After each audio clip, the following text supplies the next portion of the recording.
this going to turn out super washed out and overexposed? I have no idea. This iPhone's doing whatever it wants. This room is doing whatever it wants. Lighting is a disaster in here. Background's weird. Got like a signed Ken Harvey bat for those of you in the obscure baseball world. Let's get to the topic at hand here finally, because I meant to do this like Monday, Tuesday-ish. Oops, it's Saturday. That happens. You know, it's not my job. Let's talk Indy Ball Manager Madness, though, yeah? Because we got to get to round 2. And we're going to rip through this. I'm going to tell you up front, voting on Indy Ball Madness round 2 is going to go quicker. We're going to do everybody at once. No region by region. Just everybody at once. And you'll have 24 hours to vote. You can vote on, we'll do it YouTube, Twitter, Instagram. We'll do the story on Instagram. We'll do it that way faster. And yeah, that should probably go fine. Right? What's the worst that can happen? Other than the obvious. Appreciate your patience as always. Let's talk about how round 1 went and how round 2 is going or looking. I think that's fair, right? So we'll start in the Washington region because I think that's where I started with voting last week. I don't even remember. I wasn't there. Were you? Oh, you were. Thanks. Washington region. Presented by whatever Pat McAfee's doing, I guess. So there you go. Big night out or whatever. Number 1 seed Tom Vaith of the Washington Wild Things against number 9 seed Stan Clyburn of the Southern Maryland Blue Crabs. Stan came up with a statement win in round 1, 61% of the vote over fellow veteran manager Greg Taggart. Tough matchup there. Both veterans are well liked, but also kind of controversial. And like, oh, do we really like? Does everybody? The people who don't really don't. So it was a good one.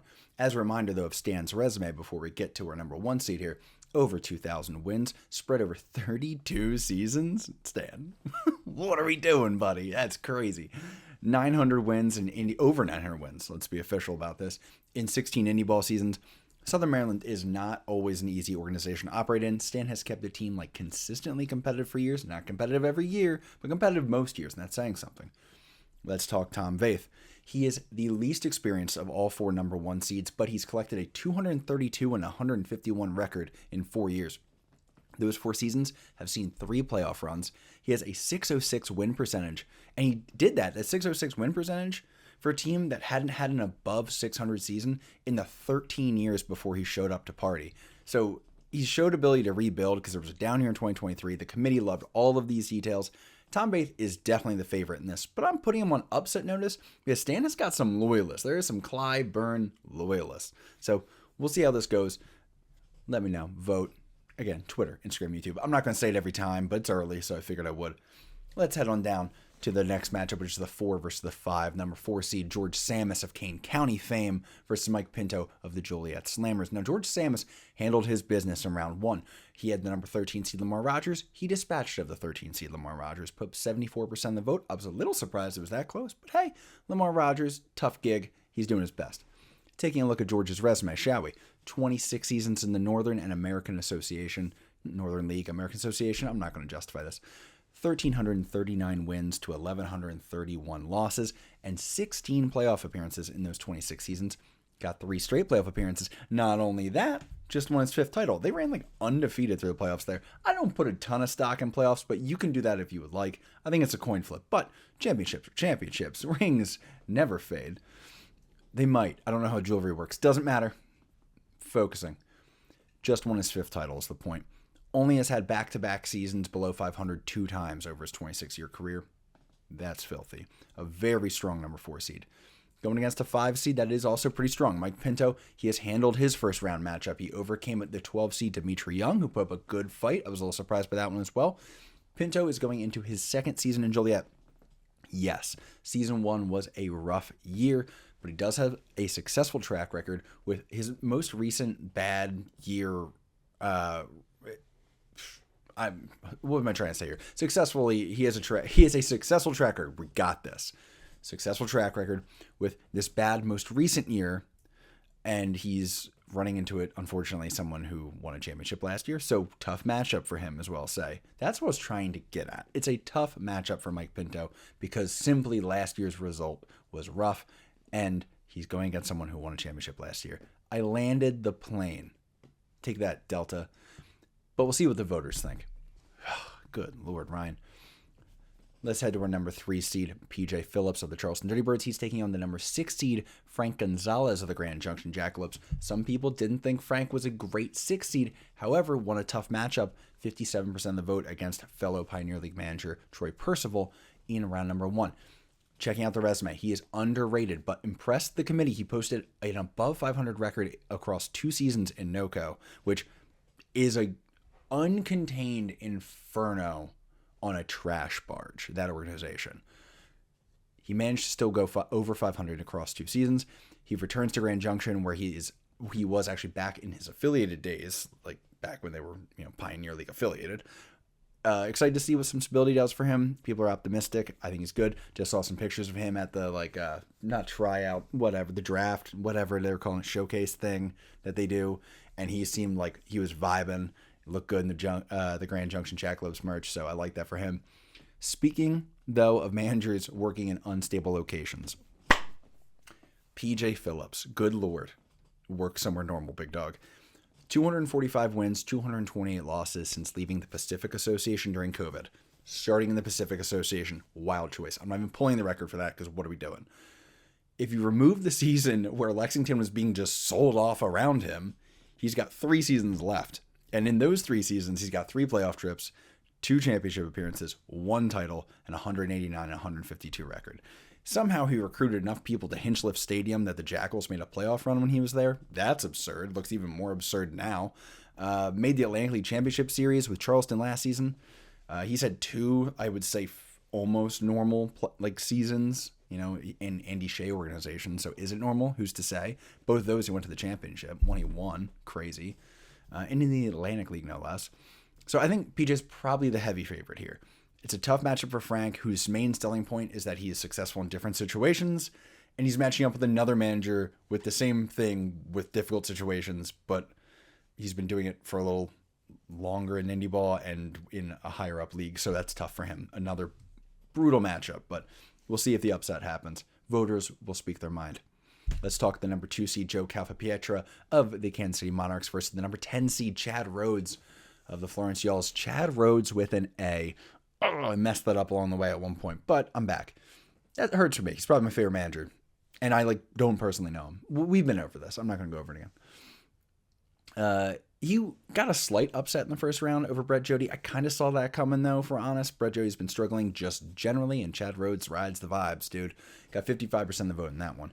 The case for Chad is, while he has only 82 wins and 108 losses, Florence saw a 7-game improvement in 2024. The team is officially better than before the Rhodes dog got there. So he's already made things better in Florence. It's a difficult ballpark to draw pitching to, which is tough when you were formerly a pitcher and pitching coach because most of your connections are there. So it kind of makes things a little challenging, though. You could see, I guess, the other way, too. But they're still battling. They're still getting results. Getting there. Maybe they'll make a playoff run someday. Joe Calfapietra, 24 seasons, 7 of them in Kansas City, 1,264 wins, 1,022 losses, a 416 and 282 record in Kansas City. I'll do the math. It's a 596 winning percentage in Kansas City, despite a rebuild year in 2024. He's got 4 titles, 3 in those 7 seasons with Kansas City. So 3 championships in 7 seasons is the cliff notes on that. Reached the playoffs 17 times in 24 seasons. Okay. Will the vibes carry Chad over that? I don't know. That's pretty tough. I thought Chad might beat Brett Jody by more. I know Brett's got the track record, but I think this is going to be a tough one. But we'll see what the voters think. And let's shift regions. We're going to go to the Missoula region, sponsored by probably whatever, Yellowstone 1984 or whatever the hell. Sure. Michael Schlatt. We're starting at the top. We're getting to business. Missoula Paddleheads number 1 seed. He's going against Ken Huckabee, the number 8 seed from the Lake Country Dockhounds. Ken Huckabee pulled 61% of his vote in the first round win over Todd Pratt. Admittedly a weak 9 seed. If you need a reminder, though, of his resume ahead of this much tougher second round matchup, Huckabee started his career with 2 seasons managing in the minors from 2015 through 2016. Those teams went 149 and 125, 2 playoff trips, count them. Took over Lake Country 2 seasons ago, 2 weeks into the season. What the hell was that about? We still don't have answers, but it was weird. Vibes could not have been good. Things must have been messy. tough year one. He has still made a big bounce back in 2024, which carried his record overall to 96 and 92 over his Lake Country years. Really made the team his own in the second season. So that's the main takeaway. But what is he going against here? It is hard to believe that Michael Schlatt has really only been managing here for 5 seasons. He's never been below 500, first of all. He's never been below, never been below a 640 winning percentage for a season in his 4 seasons in the Pioneer League. What are we doing? He's 263 and 121 in Missoula. That's a 685 winning percentage. Goodness. 4 playoff appearances. What's the big knock on him? 1 championship. That's what you could come up with. The Pioneer League is chaos, and that is not an insult. I love that. Don't change Pioneer League. I love you. But there's chaos, and then there's Missoula. And the committee feels a large part of that is Michael Schlatt. They got him locked down for a long contract. That was the right move. He's a dog, number 1 seed. I don't know that Ken Huckabee has the track record or support to overcome the bracket's 3rd overall seed here, but we'll wait and see what the voters have to say. Let's head to a much maybe tighter matchup here. We got an interesting dynamic, I think. This is one of the better, more interesting matchups in this round. Number 4 seed Goose Gazzo of the Gastonia Ghost Peppers, do not dead name them, versus number 5 Andy McCauley of Evansville. McCauley and Gazzo both comfortably advanced over their first round matchups with managers of new Frontier League teams. Not the hardest matchup you can get round 1, but they did what they had to do. Let's talk resumes. Andy McCauley spans 26 seasons and 1,191 wins, as well as 1,061 losses. His last 14 seasons have been with Evansville. He's made 15 playoff runs. He's made 7 with Evansville, which, keep in mind, on all these Frontier League managers, not always easy to make the playoffs. These days, it's 18 teams. I want to say 6 make the playoffs still? That's insane. Last year was 16 teams, still 6 made the playoffs. The American Association's 12 teams and 8 make it. So apples and oranges a little bit. I digress. He's made 15 playoff runs to the point, 7 with Evansville. Evansville saw a down year last season after a championship appearance the year before, but Andy hadn't put up a below 500 season since 2012 before that. So his first, in a dozen seasons, his first below 500 season. So that's why the committee was kind of like, yeah, dude, still the man. Won 2 Frontier League Manager of the Year awards along the way. He's won 3 championships in 3 separate decades. What are we doing? Nearly won 4 in 4 decades, actually. That's absurd.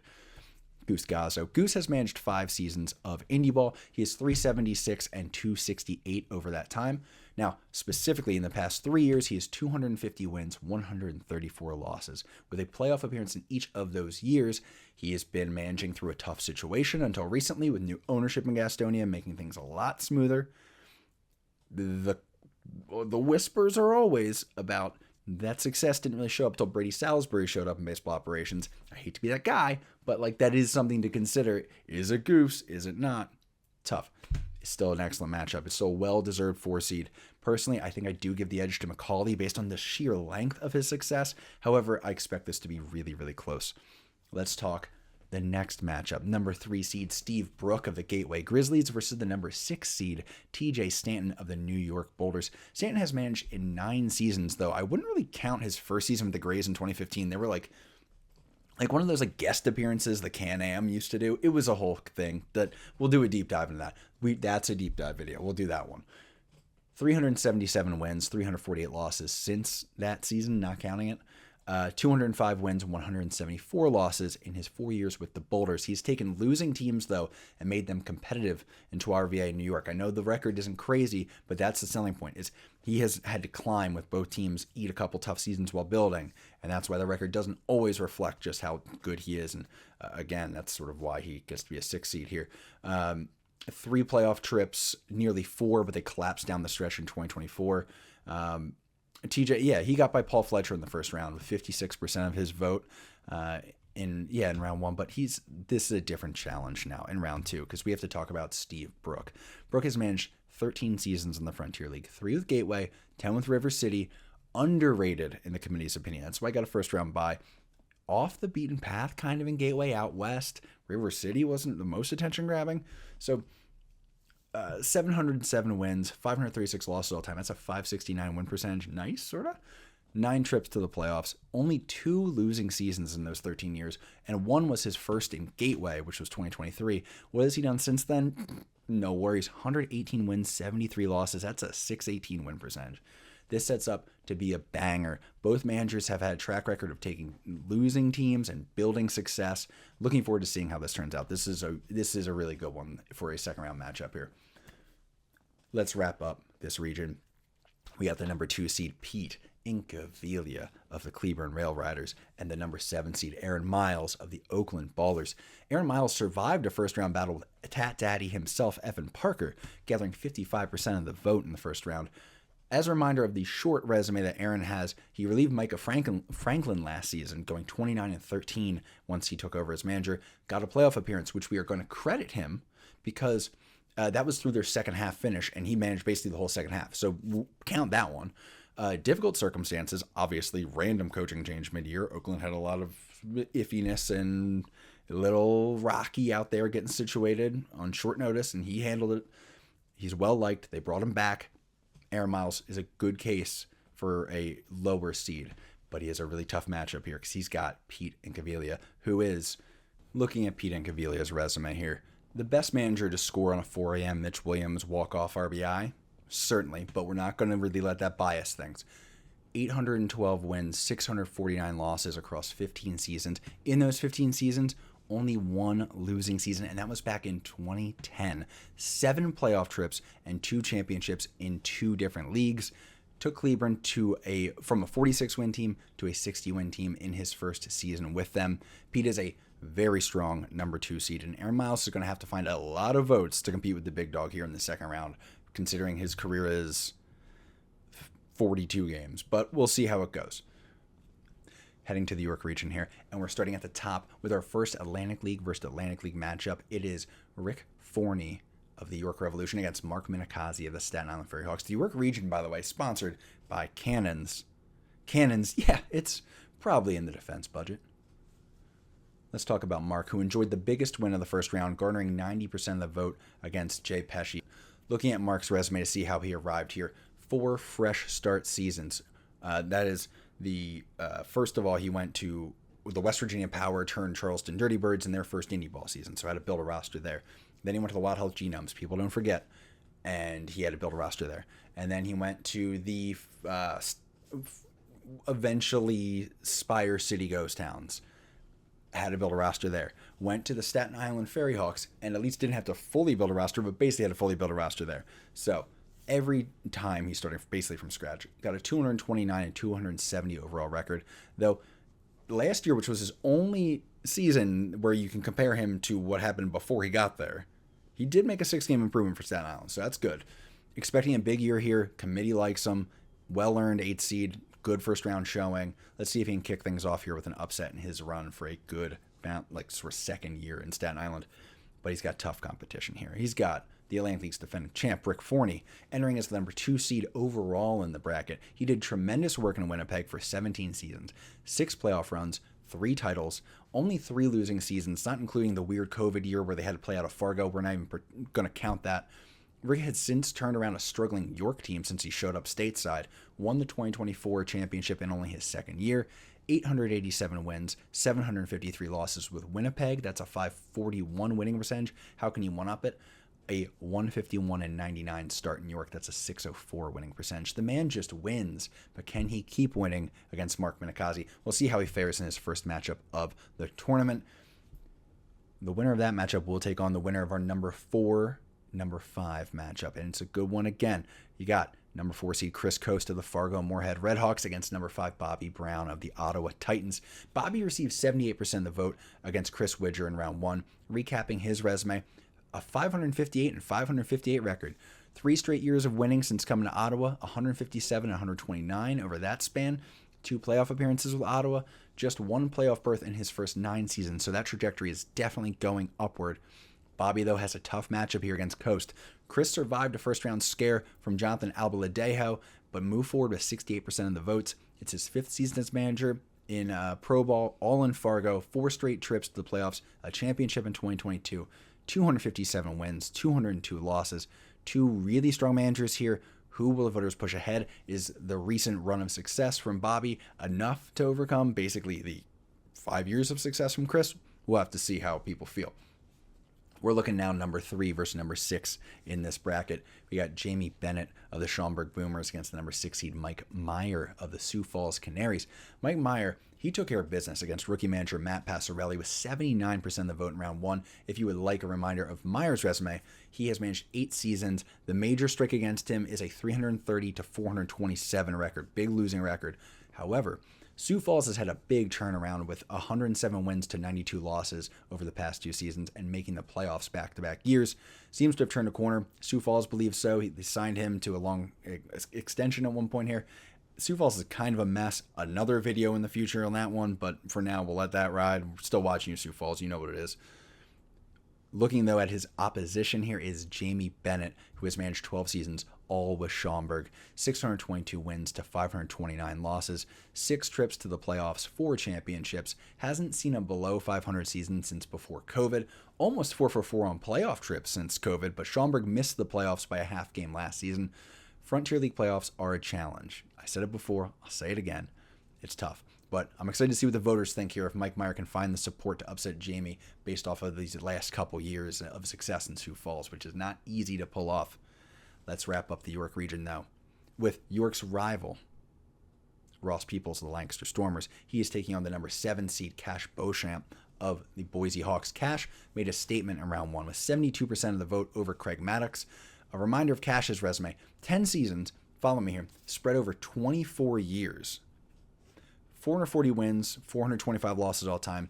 Most recently, he went 101 wins to 89 losses in 2 years with Ogden. That was 2022, 2023.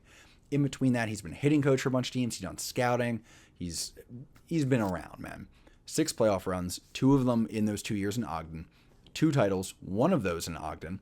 Coached in Lincoln last season. He'll have to deal, though, with Ross Peoples. The Amish, speaking of peoples, the Amish are not easy peoples to please.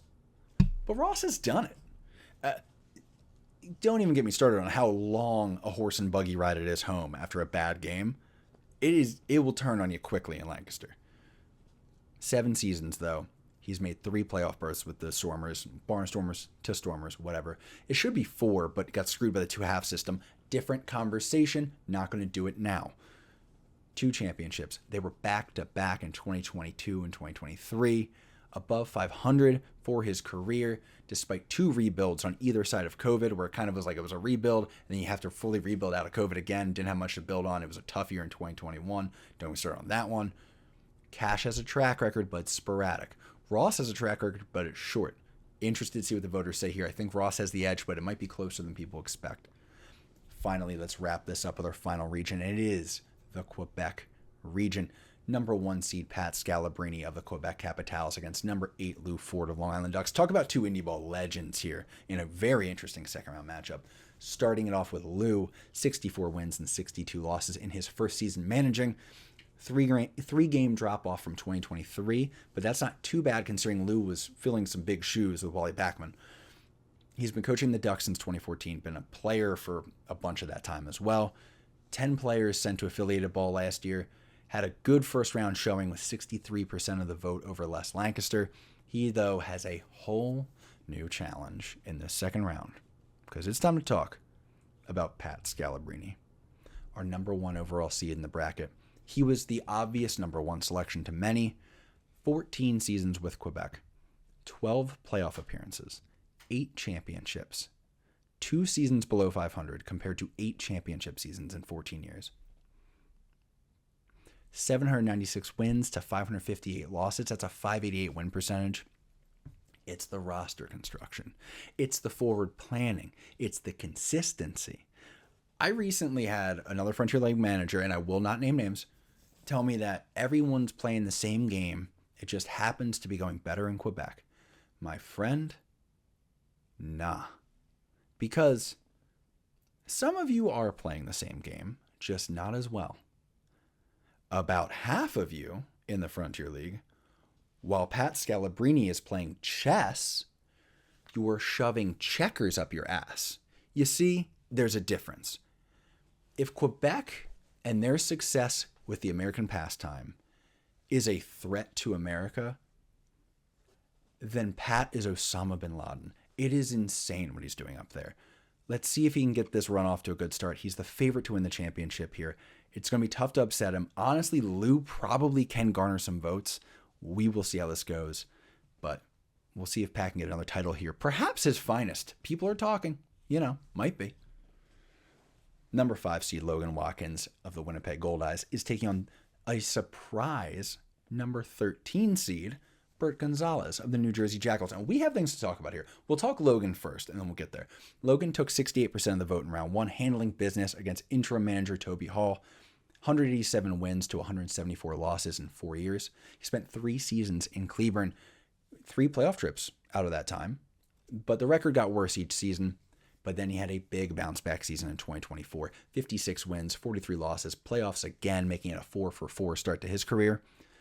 He's got an interesting situation on his hands here, though, because Bert had the upset of all upsets in round 1 with a very focused voting effort in a matchup that saw more voting from either side. 3 times as many votes were in his matchup with Anthony Barone as any other matchup across the bracket.